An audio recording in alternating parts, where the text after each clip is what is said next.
It's very nice to be thought of as being pretty, as being, it's a plus. It's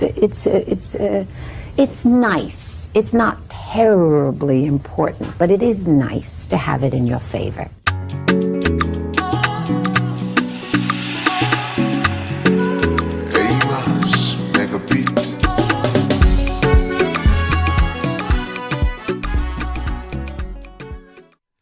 Hi guys, welcome back to my channel. Thank you so much for being here, and I really appreciate your time. I wanted to come on here and do a video about this topic of the whole princess cover-up.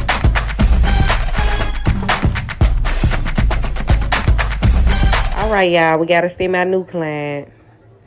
You know, this her second time come. Another thing for them to cry about. Another reason for y'all to say what y'all be saying about me. You know? But, you know, we got through the wire. Got her a little snake baby. She hollered the whole way through. At what point do we admit that the princess cover-ups for babies are a reflection of our own internalized blackness and the ways that we associate being bald-headed with all of the anti-black stereotypes we've heard about ourselves our whole lives? Because a princess cover-up, which if you didn't know, a princess cover-up is like adding braiding hair to a baby's head to cover up the bald spots, but a princess cover-up does significantly more harm than good to your baby and her hair or their hair long-term. I mean, y'all are giving 10-year-olds traction alopecia so that they're not called bald-headed. Meanwhile, babies are supposed to be bald-headed. Their hair hasn't grown in yet. Or in my case with my daughter, her hair had fallen out. She had a full head of hair when she was born, and then all of a sudden it started falling out in like sheets while her curly natural hair grew in. But it's because of all these stereotypes like black women can't grow hair, that being bald is ugly, that short hair is unattractive and not feminine. We are projecting these anti-black stereotypes onto our children literally in infancy, doing really long-term damage to them physically because you're giving traction alopecia to a 10-month-old and mentally. If you're tired of people misgendering your baby, put a little headband on her, put a little bow on the singular tuft of hair, whatever you need to do. But in the meantime, not only are you causing your literal infant or literal toddler physical pain and discomfort, but you're instilling in them a lack of self-worth, a lack of self-value, a lack of self-esteem, and anti-blackness that goes back for generations. Just let that bald-headed baby be bald. Their hair will grow in when it's time to grow in, and if it doesn't grow in, they are no less valuable, no less beautiful, no less wonderful. Our hair, while important to us, is not our worth. I also wanted to kind of talk about how colorism, texturism, and any other forms of anti-blackness is so important to dispel as a woman, because obviously if you don't just affect yourself and how you feel about yourself and how you see yourself and, you know, the world around you, obviously you'll pass that on to your daughter.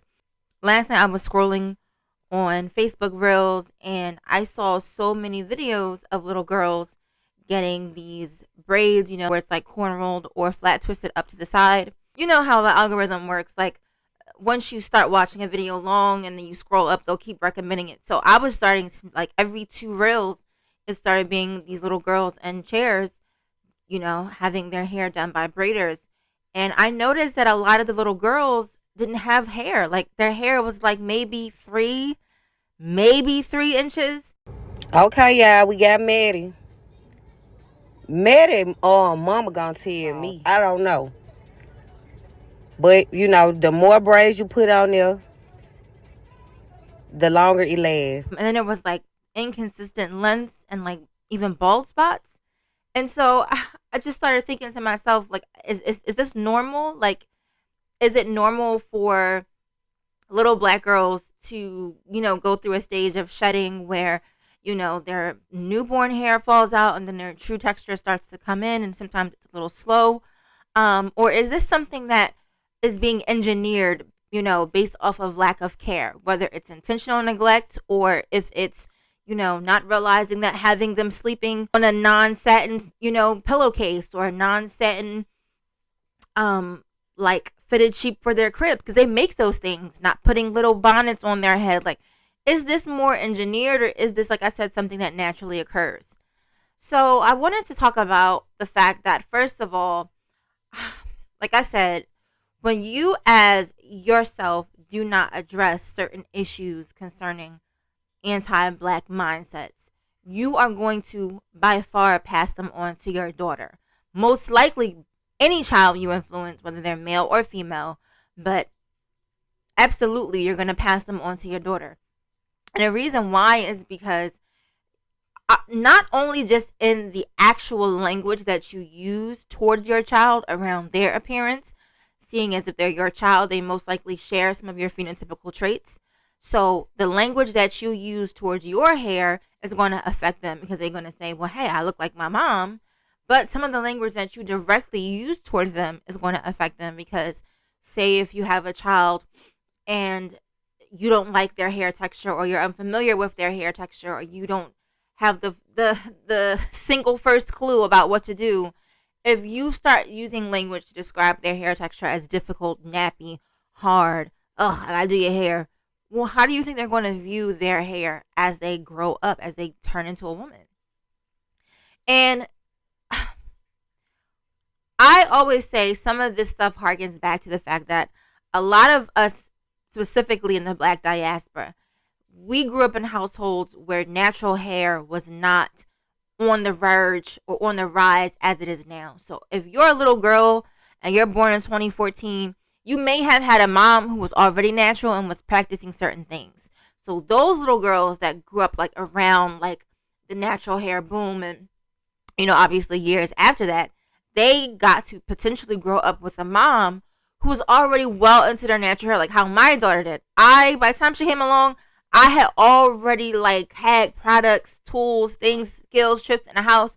So I know what to do with her hair. You know what I'm saying? Same thing with my son. I know what to do with his hair, So that's very different from 90s. If you grew up in the 90s and, you grew up in the Ampro gel, the spritz, the hot comb, the pressing comb, the stiff hair structures, where it was more about an achieved style versus the maintaining the health and integrity of your hair.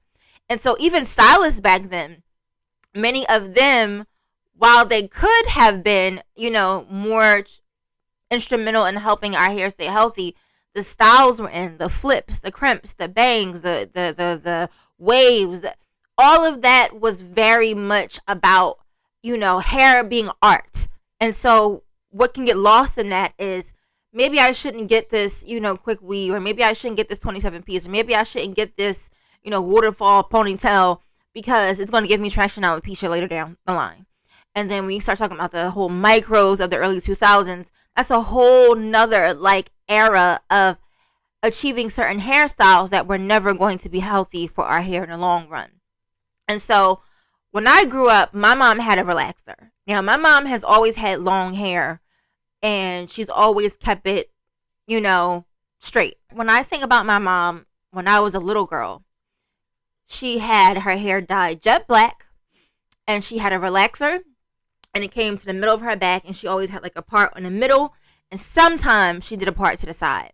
And if she wasn't wearing her hair, she had these thick ponytails. It's like how nowadays where you can get bundles. Well, back in the day when you would get, weave hair, they would call it a track ponytail. So it wasn't necessarily designed to be a ponytail. It was more so designed to be used as like, extensions, sewing, during quick weaves. But my mom would take packs of hair. Sometimes she would have up to 4 packs. And she would sew the ends of the wefts together. So it would be like one long ponytail, like from one side of her bedroom to the other. And then she would set it with lotion. With setting lotion, she would put the rollers in it. She would put it in the microwave. And she would set it overnight. And then she would take it out in the morning. And she would have this huge, long, gigantic ponytail. And then she would wrap it around her bun. She would gel her hair up with the Ampro gel. Put the wrapping strips on it. I know I'm taking some of y'all back.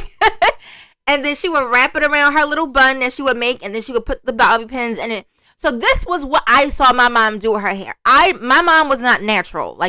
She did wear her natural hair, more than she didn't, but it was not natural in a natural state. Like I said, she had her hair jet black and she had a relaxer, and she kept her relaxer. She went to the salon every 2-3 weeks. So, and she would wear it bone straight. Like, she didn't get curls. She would just wear it bone straight. So that was pretty much her thing. And then when she wasn't doing that, of course, it was the braids. I would get braids. I would get individuals.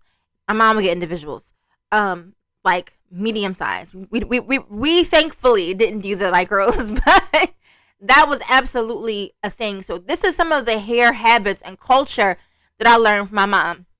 Now, even with that, my mom knew how to do her own hair. So once I started going to the salon with her, I started getting a relaxer as well. I started, having my hair flat ironed more often. Even with that, I still, when I came home and we, obviously our hair needed to maintain, my mom had styling products at home. So my mom had blow dryers, the motion shampoo, the pressing, the hair press oil, the solid one. Like we had everything that they had at the salon at home. So it wasn't like if we couldn't go to the salon or if we didn't go to the salon that we didn't have anything to do our hair with. So I grew up again watching my mom go to the salon, and I grew up like watching my mom do her hair as well as teach me how to do mine.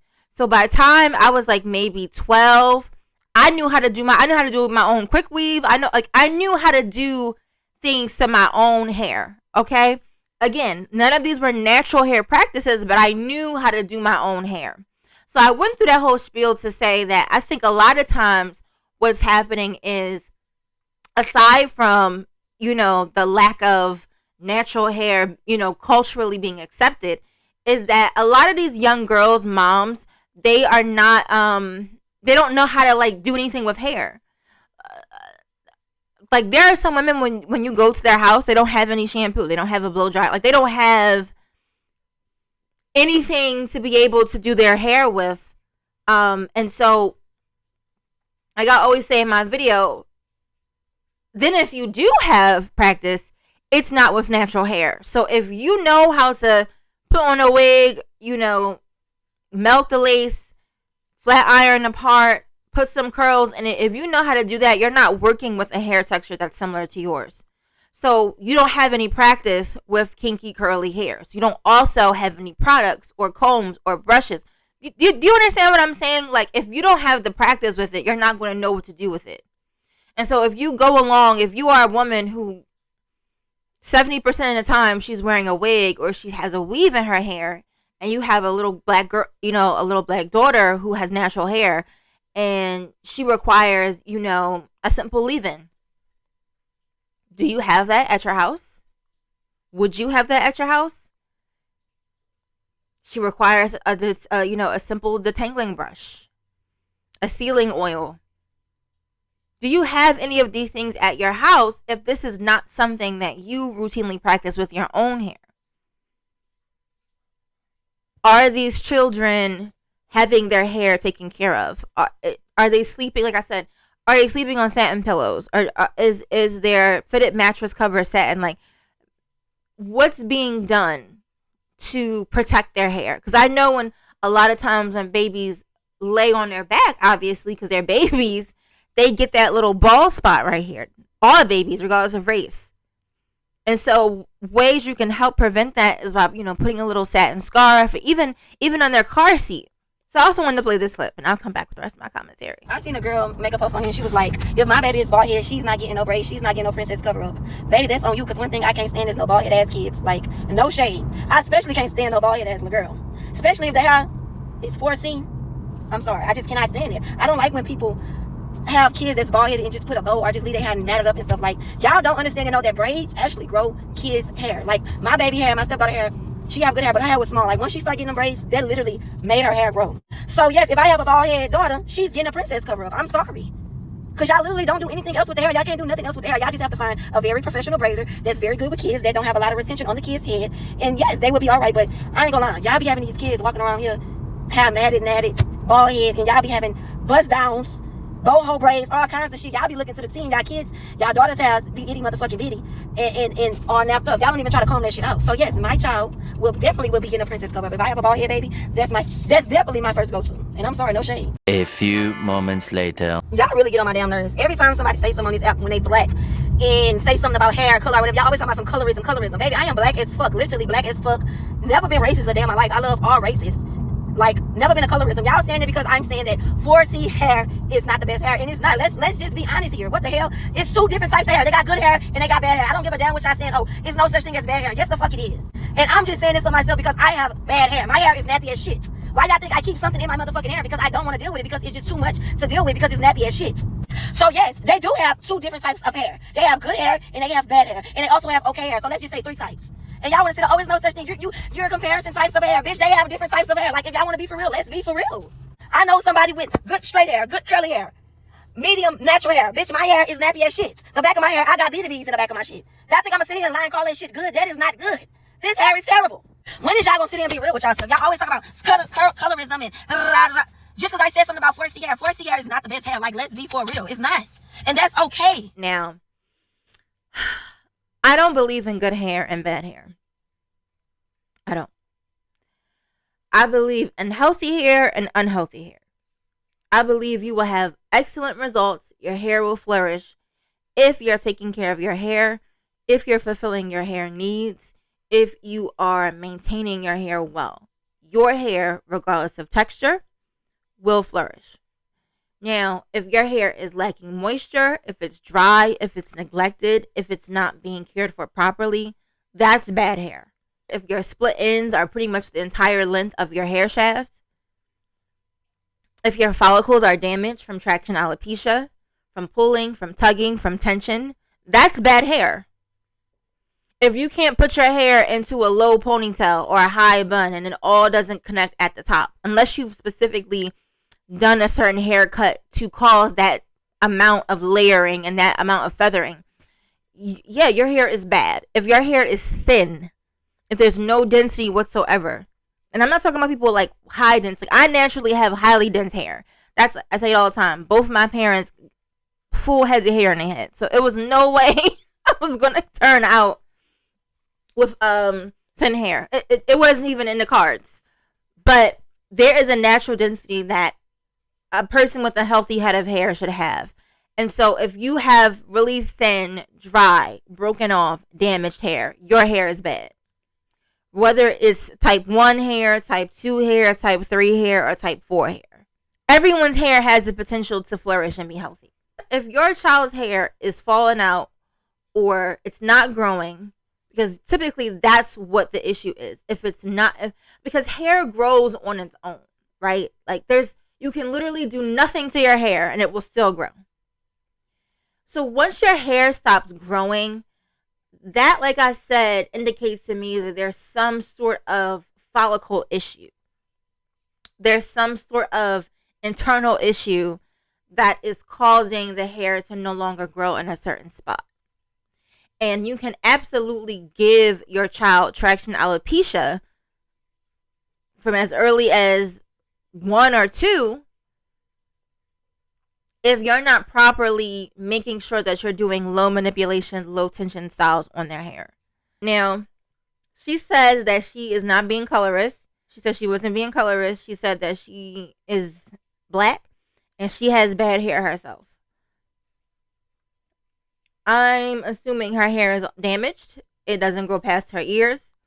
And that's why she's always keeping it done. Now, I do think she had a point where she says with some mothers that when it comes to their children's hair, their children will be walking around looking crazy, looking like no one has done anything to their hair. No detangling, no nothing, no brushing, no attempt to do anything. And then you're over here with Burmese curly Bora Bora braids down to your ass. I do think that's a real thing. I have seen that, and specifically, I have seen that when you start moving into the age range where the mother is younger than 25. I have seen young moms where they frontals, everything, dressed to the nines, and their kid don't look like they've had a proper bath. I'm gonna just go ahead and say it. It's so important to deal with your complexes, whatever they may be. If you can. I mean, obviously, ideally, you may not be able to do it before you have kids, but at least once you identify that you have them, address them. Please get to the bottom of them, get to the root of them, so that you don't pass them on to your kid. Even the videos of the children like kicking and screaming and yelling, like, some part of me feels like that's traumatic for them. I'm sure they don't have positive memories or positive associations with their hair. So I'm sure the whole thing for them reads as, my hair is, every time I sit here, every time I get, it's a problem. I wouldn't want my child to have such negative associations with their hair if I could help it. And I've tried with my children to always speak positively about their hair. Even when my daughter was young and she didn't like getting her hair washed, to try to make things easier for her, to make things soothing for her. And now she has locks and her hair is flourishing and she loves it. But it was a process to get there. It was a process to help her emotionally regulate during the time when she needed to get her hair done, or even when I would do it. It was always something that was more so out of fear and just not being comfortable and not being used to getting your hair done. Like, children have to be acclimated to the process of sitting down for hours. You have to let this, there's going to be tugging, there's going to be pulling, there's going to be parting, you're going to feel your hair moving around, it's going to sound really loud in your ears because it's happening on your head. They have to be acclimated to that process. And if they're not, it's going to be scary, it's going to be traumatic. You can't just be whacking them with the brush. That's what our parents did, but you can't just be whacking them with the brush and telling them sit down and here, take this candy. You have to try to like massage them and like calm them and soothe them to understand the process. How I did with my daughter flat out is I told her, hey, listen, bro, when all this is over, you're going to look so pretty. And that's kind of literally the same thing my mom did with me. Like when she started taking me to the salon, I didn't like going either. I hated it. I would run, hide under my bed because I didn't feel like going to the salon. I hated being in a salon, but more so not because I didn't like my hair done. I hated being in a salon because I hated the environment. It was loud. People were always talking. We would be there all day. The whole Saturday would be gone. We would have an appointment, but somehow we would still wait 30 minutes before we could sit down. Like, I hated this. That's probably one of my deep-seated traumas, why I don't go to salon today. This was why I was so dedicated to learning how to do my hair and doing any hairstyle that I want, because I refuse to go to a salon. In the past, I'm 33 years old. I've maybe been to a salon as an adult maybe like 5-6 times. I mean, other than when I was modeling, and of course I had to sit in a chair. But on my own, I haven't been to the salon that many times. Like, I always do my hair. I'm going to mess up my hair. I'd rather it be myself. And then because it's me and my hair and the hair is on my head, I care about my hair and handle my hair in a certain way that I'm sure many of these modern day stylists don't consider. That's a whole nother video. The difference between a hairdresser and a hairstylist. They are different things too. But yeah, that's all I have to say on this topic. Give below. Tell me what you think. What are your opinion on this topic? What are your feelings on the princess cover-up? Do you think it's good? Do you think it's bad? I know a lot of people say braids can grow your hair, and it's true. Like, I grew my hair with braids and twists, mainly twists, not so much braids, twists like this, two separate times after two different big chops. But I didn't give myself traction alopecia, and I wasn't braiding less than 3 inches of hair, so it wasn't like pulling and tugging and giving me tension. So, let me know. What are your thoughts? What are your opinions? Drop some tips below about what you have learned or what you have done to help your daughters love their hair, help your sons love their hair. Like, what are your tips as mommies? Like, what are you doing in case anyone comes across this video and needs help? All right. Thank you so much for watching. Take care.